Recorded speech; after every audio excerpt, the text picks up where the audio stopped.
Welcome to the New Europe Studios on Place Jourdan, the place where you can eat, drink, relax, and watch us make the news. With us today, Mr. Bernard Lixon, who is Managing Director of Ouverture Fiduciaire, a company in France that is in charge of creating logos, securizing documents, and services. Whatever services governments and the industry might ask for. We'll do the interview in French. Bonjour, Monsieur Lixon. Bonjour, cher monsieur. Donc, vous êtes directeur de division chez Ouverture Fiduciaire. Absolument. Vous vous occupez de la sécurisation des documents, Oui. création de logos, Oui. tout ce qui est documents impossibles à falsifier et documents officiels. Absolument. Comment est-ce qu'on arrive à pénétrer dans un tel marché? Ah, c'est une bonne question déjà pour commencer. Effectivement, il y a un droit d'entrée assez important parce que cette industrie suppose du matériel très lourd, très sophistiqué, qui différencie cette imprimerie fiduciaire d'une imprimerie commerciale traditionnelle. Donc le ticket d'entrée est très important car les outils que nous utilisons sont des outils très spécifiques pour sécuriser les documents. Qu'est-ce qui vient d'abord? Il faut d'abord investir dans le matériel ou il faut d'abord être créatif? Nous, chez Ouverture, il faut d'abord des clients. Ensuite, nous investissons. C'est la politique du groupe. Donc, nous essayons de trouver des solutions pour sécuriser les documents. Nous imaginons des solutions techniques et informatiques aujourd'hui sur les services, et puis nous les proposons aux clients. Mais nous ne parlons pas de carte d'identité, là. Non, dans le passé, Ouverture Fiduciaire, à l'époque on s'appelait Ouverture Technologie, a développé des solutions pour l'identité, pour les passeports, les cartes d'identité. Nous avons été les premiers au monde à intégrer une puce électronique dans un passeport. D'ailleurs, ça a fait école. C'était à quelle époque? Oh, c'est assez récent, c'est après, malheureusement, le 11 septembre. Et on nous a demandé de sécuriser le plus possible les passeports. Donc avant, c'était juste des photos collées dans le passeport? Avant, c'était pas du numérique, c'était effectivement des photos. Et donc, il y avait de gros problèmes de falsification de documents, de passeports notamment. Et après le 11 septembre, un effort international a été lancé. Et nous avons été, en tant qu'industriels, les pourvoyeurs de bonnes solutions de sécurité. Et aujourd'hui, pratiquement tous les passeports sont dotés d'une puce. Mais tout ceci jusqu'en 2011, mais nous avons cessé cette activité, nous avons vendu cette activité à un autre groupe qui continue bien sûr à personnaliser et à imprimer des passeports. Et est-ce que vous travaillez avec des gouvernements?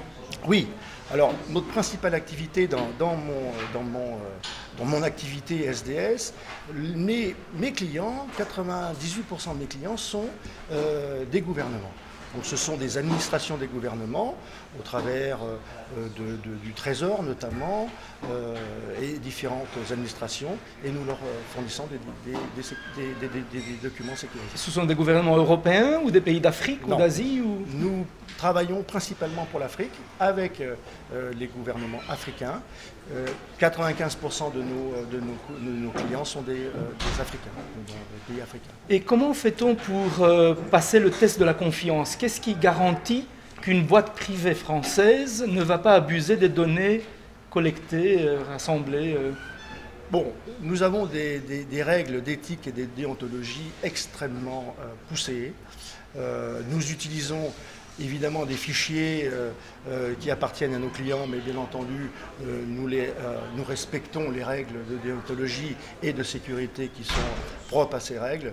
Donc nous travaillons dans un environnement extrêmement sécuritaire. Les process sont sécurisés, les usines sont sécurisées. Bon, il y a beaucoup de surveillance, ce qui fait qu'aujourd'hui, nous pouvons garantir la tranquillité pour nos clients. Est-ce que la législation est fort différente d'un pays à l'autre? Parce qu'en France, on voit très bien le scandale maintenant avec les écoutes, avec Sarkozy lui-même qui était mis sur écoute. Est-ce que vous devez passer certains tests de confiance pour aboutir, pour arriver à ce genre de... Vous savez, nous travaillons avec une forte expérience, puisque notre groupe a été créé en 1842 par François Chalot-Berthur. 1842 par Donc François vous êtes à Chalot-Berthur. 170 années Ouais, de... on est une très ancienne société, mais elle a été reprise dans les années 84 par monsieur Jean-Pierre Savard, dirigée aujourd'hui par Thomas Savard. Donc c'est la famille c'était une Savard. compagnie familiale avant. C'était une compagnie familiale, c'est toujours une compagnie familiale aujourd'hui. Donc nous avons une longue expérience, nous avons des règles depuis fort longtemps. Les réglementations des pays, nous les suivons, bien entendu. Il y a différentes réglementations qui sont régies par le droit du commerce, mais le droit du commerce international. Et tous nos clients suivent ces recommandations et ces réglementations. Nous n'avons pas grand-chose à voir avec, bien entendu, la surveillance et tout ça. Nous ne sommes pas du tout dans cet aspect-là de la sécurité. Nous donnons des outils sécurisés à nos clients pour percevoir, notamment si je prends les timbres fiscaux, percevoir des recettes fiables qui rentrent dans les caisses de l'État et qui permettent à ces États de pouvoir se développer pour... les recettes de l'État sont importantes. Il n'y a pas que les recettes des minerais ou les recettes du pétrole ou autres dans ces pays. Il y a aussi d'autres recettes. Et il faut que chaque citoyen puisse avoir à sa disposition des documents fiables qui garantissent la justice pour l'ensemble de ses citoyens. Mais ces documents fiables varient d'un pays à l'autre. Bien sûr. Qu'est-ce qui fait, par exemple, que l'État... J'ai fait une petite recherche et évidemment, j'imagine que des gens dans votre position sont très discrets. Il n'y a pas beaucoup de choses sur Internet. On ne trouve qu'une mention que vous avez été aux Comores pour des documents officiels. Qu'est-ce qui fait que l'État en question s'adresse à une compagnie française et pas à une compagnie américaine, par exemple? Ah, parce que, en particulier... Est-ce la tradition coloniale, la langue? Bon, la langue est importante, bien sûr. Le ciment de la langue française dans les pays francophones. Vous voyez, on fait cette interview en français parce que je suis plus à l'aise en français qu'en anglais. On est en Belgique. Mais voilà, et on est en Belgique. Bon, donc, mais c'est un ciment qui permet à la société d'ouverture de pouvoir présenter, s'exprimer avec ses cousins en Afrique facilement. Et puis c'est vrai qu'on partage à quelque part une certaine culture. Et donc c'est vrai que c'est certainement dans notre succès un de nos atouts. Mais il y a également notre expérience et puis la qualité de nos produits qui font que quand il y a appel d'offres ou quand il y a des demandes particulières pour ces États, nous sommes choisis comme partenaires. Donc voilà, donc c'est cet ensemble de choses qui fait que nous sommes aujourd'hui présents. Travaillez-vous ou avez-vous déjà travaillé avec les institutions européennes? Non. Indirectement. Le marché est différent des autres marchés on travaille avec des institutions européennes, mais ce sont des institutions effectivement... Satellites. Oui, je dis non, mais c'est oui. Hein. Mais par exemple, les banques centrales, etc. Donc nous sommes bien entendu très au courant et ces institutions nous connaissent. Bon. Mais dans ma division SDS en particulier, nous ne fabriquons pas de produits directement pour ces institutions européennes, mais nous faisons dans l'ouverture fiduciaire, bien sûr, des produits importants pour ça. Qu'est-ce que les révélations récentes de Snowden et de la surveillance de la NSA ont changé pour vous? On avait déjà de toute façon de nombreuses procédures de contrôle chez nous, mais je dirais d'une façon plus générale, pour le business, on va dire d'une façon générale, des règles de déontologie, on avait une règle d'éthique. Et c'est vrai que ça nous a indirectement renforcé dans le fait que nous étions sur la bonne route, que les mentalités changent, il faut que les mentalités encore progressent et changent encore plus, et que nos procédures sont bonnes. Maintenant, nous n'avons pas nous n'avons rien de particulier par rapport à ces écoutes ou ces différents problèmes.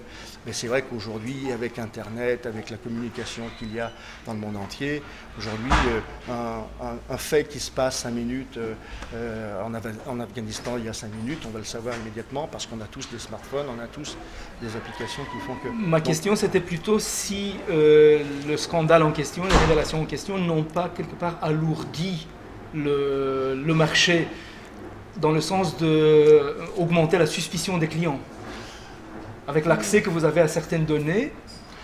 Oui, mais franchement, cette question, j'ai du mal à y répondre parce que c'est pas vraiment le cas chez nous, en tout cas, sachant qu'on a déjà des règles que, bon, elles sont peut-être un peu lourdes, mais au moins elles existent et on les suit. D'accord. Alors pour conclure, je vous poserai une question peut-être pas personnelle, mais qui vous touche quand même directement. On s'imagine que des gens dans votre position doivent parfois avoir, je dirais, des états d'âme, pas de conscience, mais est-ce qu'on ne se pose pas la question, est-ce que je ne suis pas un apprenti sorcier qui est en train de, vu ce qui se passe avec le Big Brother, la surveillance globale, est-ce que je ne suis pas en train de participer à cela? Ça ne vous tenaille pas? Bien au contraire.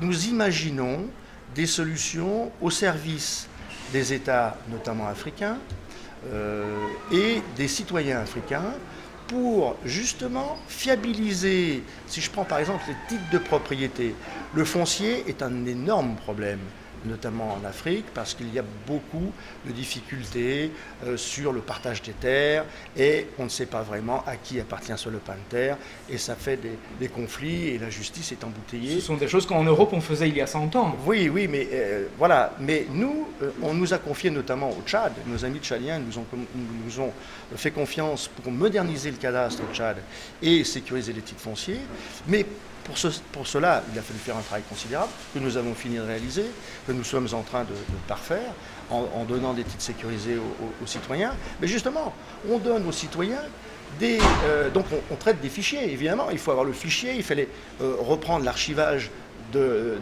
cette terre, à qui elle appartient, ce lopin de terre à qui elle appartient, cette maison à qui elle appartient. Mais ça, c'est pour le bien des Africains.